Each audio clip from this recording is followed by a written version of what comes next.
Today we'll break it down for you because there's something brewing right now that could be affecting crypto in a very big way. So let's check it out. I do want to thank our sponsor, and that is Tangem, where you guys can lock up your crypto as well as all of your digital assets on your own crypto hardware wallet. This is the best thing in self-custody that's out there today.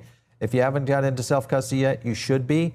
Make sure and use our link. You're going to get additional bonuses and discounts on just getting your first 3-card set. Get your crypto hardware wallet today. It is the best way to hold your assets, especially in a time like right now where the market is trading down. So let's take a look at a couple of things that is happening within the Bitcoin mining ecosystem. And the first thing I want to hit on right here is the Bank of America says the AI boom is driving a major shift from cash flow from hyperscalers to chip makers. So these are all the guys that are raising prices on your computers, every computer and phone out there that you need access to, including the AI computers that are running. All these chips is what's driving this up. Comes down to 2 major companies, Micron and Samsung. We'll talk about those in a second. But the point is that's where the rotation is. It's why you have seen these chip companies absolutely flying on the S&P 500. Let's talk about a fresh IPO here with SK Hynix. This is going to be one that will be jumping onto the market, which will also start to put more pressure on liquidity because it is a chip maker. This listing is going to be about 1/3 the size of SpaceX. So this is a behemoth, and it's going to be the largest international listing that we've had since Saudi Aramco, which was the largest. It was 25.6 billion. That was back in 2019. And similar was Alibaba, which was in 2014. So point being, we've got more liquidity coming to the market right now.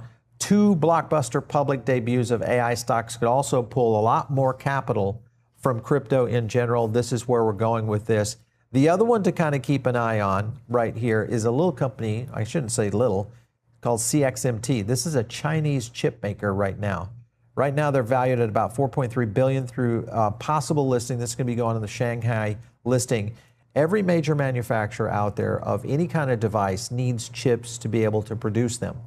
So you have Apple, Android, Xbox, all the games, every mobile device you can imagine, almost every type of computer and electronic device is requiring these chips.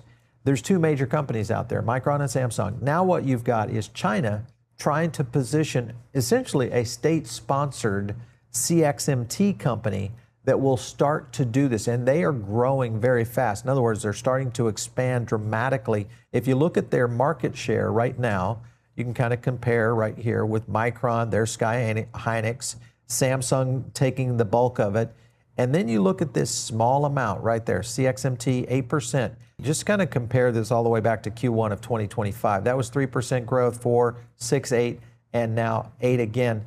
Nobody else has been really growing at that kind of rate. And this is going to be the largest listing in China's history. And another thing that will play into this, of course, is Apple's interest in CXMT. Again, because of the devices that are in China, they are going to be utilizing this company for their chip manufacturing. And of course, that means that we look at memory devices sold in China starting to ramp up. This is a major portion of Apple's sales. Even Tim Cook had to go to Trump and the administration to be able to buy from this company because of the way they are listed, they're blacklisted. So if you look at China, CXMT starting to build their book right now, this is July, up to July 15th, 4.3 billion on the Shanghai IPO. Biggest in China, but when you compare it to a US IPO, this is minuscule. So imagine the opportunity here that they're starting to enter. First, small market share, growth is growing. They're competing against Samsung, Micron, and Sky Hynix. Those are the kind of situations that you're going to see with chip manufacturing. And if we continue to see the pressure on AI and hyperscalers growing, this is one of the core components. So imagine what this will look like. So here is one of the companies that has access to some of these chip makers in China. This is a Crane Shares. It's called the SSE STAR Market 50 Index. And if you look at the growth of this is available over there right now on the stock market. So you can see this is the kind of growth that we've seen since September. Remember, this is when we started to see the implication of AI starting to make its way into chip manufacturing and was really a precursor even to the explosion that we saw with Micron. So big news ahead right there. If they start to go out, because this fund right now trades under the name Crane Shares market 50. On or around July 20th, the fund's name is going to change to Crane Shares China Technology and Semiconductor, STAR 50. So there you guys have it.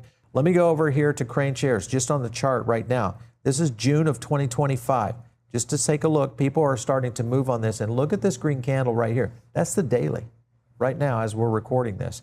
That's the pop that this, of course, has been taking. Everybody sees the writing on the wall, and that is that chips for at least a while are going to be in the limelight for AI and productivity. So how is this going to affect Bitcoin? Let's go over to the Bitcoin hash rate price. I want to zoom in on a little section right here. Let me kind of get up here a little bit so you guys can see this. This right here was when China basically banned Bitcoin mining, all right? That's the problem. That's the last time they really had an implication. This, of course, is going to start to get much more implicated because of the fact that now miners are looking for new ways to earn income, and this is one of the factors that we're playing into now. If you show this right here in the comparison, these are two charts showing Bitcoin miners shifting revenue from mining to AI, all right? Simple, cut and dry.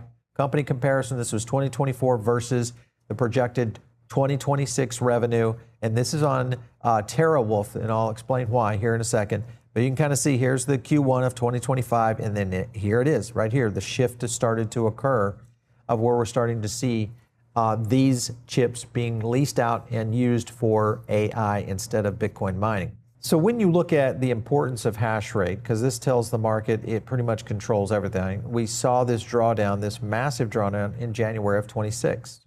Let's take a look at what happened then. This, of course, was the biggest drawdown that we had seen since the China mining ban. And if you look at this, this was a severe winter storm in the United States for several large mining firms. Remember, down in Texas, a lot of Texas operators out there to cut operations, triggering, of course, a hash rate reduction. So, which, of course, hits revenue. Another point I want to get at is Terawulf themselves. They jump on a $19 billion data center lease deal with Anthropic. So you can see what was a Bitcoin miner is now starting to shift heavily into AI. I want to go to a clip of their CEO talking about this, or their CFO talking about this. Take a look.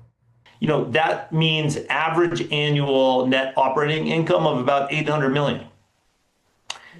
The lease also has 2 5-year extensions. If you assume those extensions are exercised, it's over 33 billion of revenue, right? I mean, these are huge numbers. All right, so the reason that's important, because that's a 20-year lease. So that pretty much takes Terawulf out of the equation for Bitcoin mining. Does that mean we could see a lot of other miners going in this direction as well?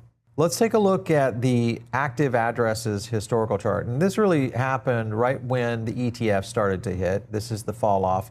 Then you had centralization of a lot of the CEX exchanges, centralized exchanges out there that were centralizing their wallets. So again, active addresses falling. This, of course, starts to take away from mining in terms of the requirement for it. This is the hash rate issue that we're facing right now.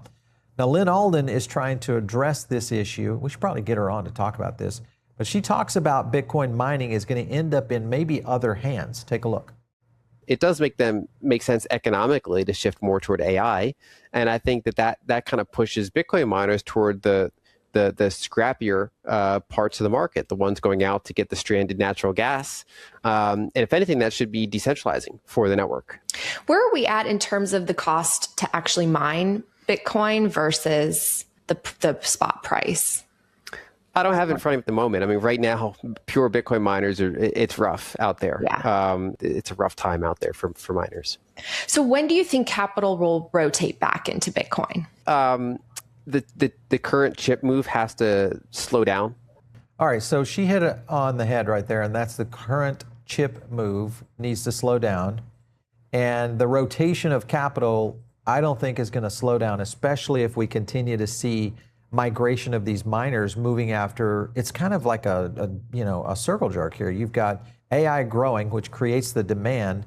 The demand forces Bitcoin miners to look at alternative markets. The alternative markets start to see the bleed rate and reinvest back into the chip manufacturing. So it's, until we see productivity in AI slowing, which could happen, I think that's the major factor here that's going to continue to affect Bitcoin mining overall. The other thing you have to look at, of course, is BIP 110. This is continuing to be a potential Bitcoin fork nightmare, which is happening in 29 days, guys. This is going to happen one way or the other, what side you're on. Here's Fred Krueger. He talks about it right here. This is surprising too. 16% of reachable nodes are signaling that they are in favor of BIP 110.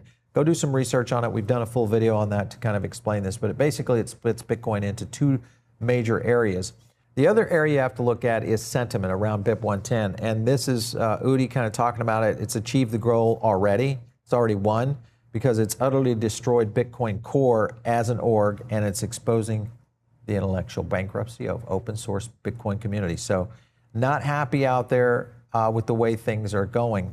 Adam Back, of course, this is another issue where he had a Bitcoin treasury firm. They were trying to do a merger with Cantor Fitzgerald. You guys know who that is. And now they've completely scrapped it. So Cantor is out. That's another SPAC that does not make it to the market that was really centered around Bitcoin. Peter Schiff kind of hits on it right here. He's talking about big banks market doesn't really believe Bitcoin is going to rise this year. And if they did, Stretch would be trading near $100. Instead, it's at 87.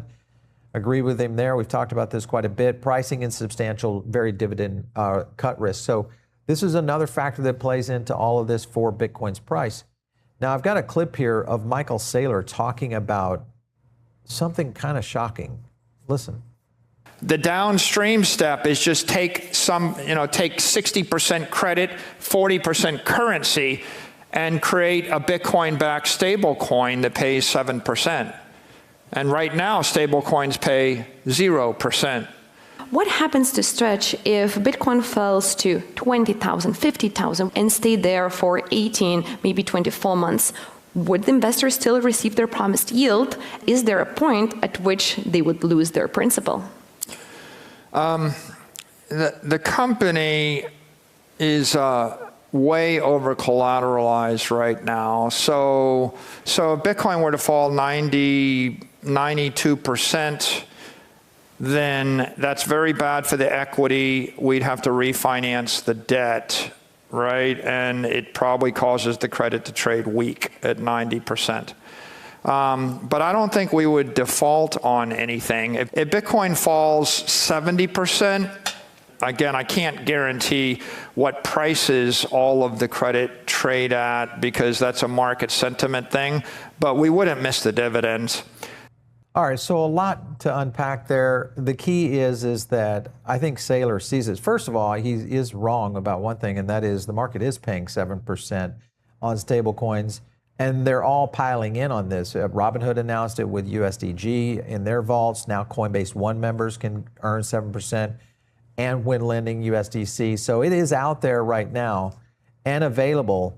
So I don't know where he's coming from there. And the other factor that he's talking about here is that if Stretch doesn't come back to peg and we continue to see the market marking down, that is the factor that she was asking about, is what happens if we continue to see a sub maybe 60 or 50K Bitcoin. These are the pressure points that, of course, MicroStrategy and Stretch have on top of them.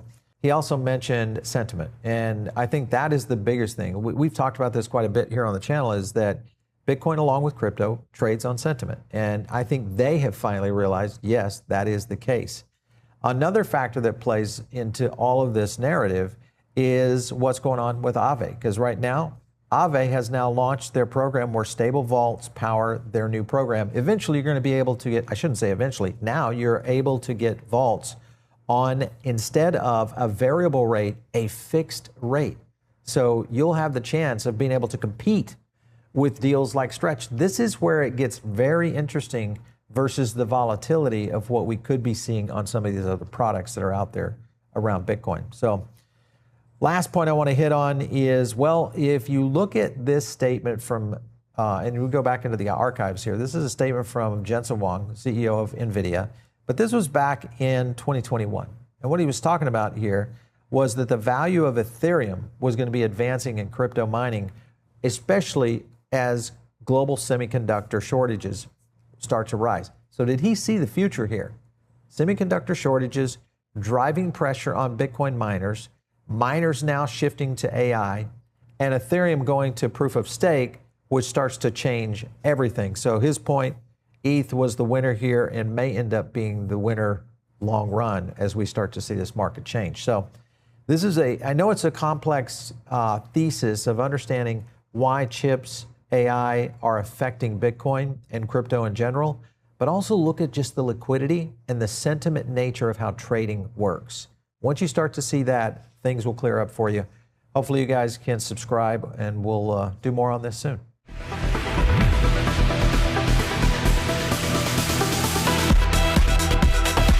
If you like this video, hit like and subscribe, drop a comment down below, and also join our free private member group. The link is in the description.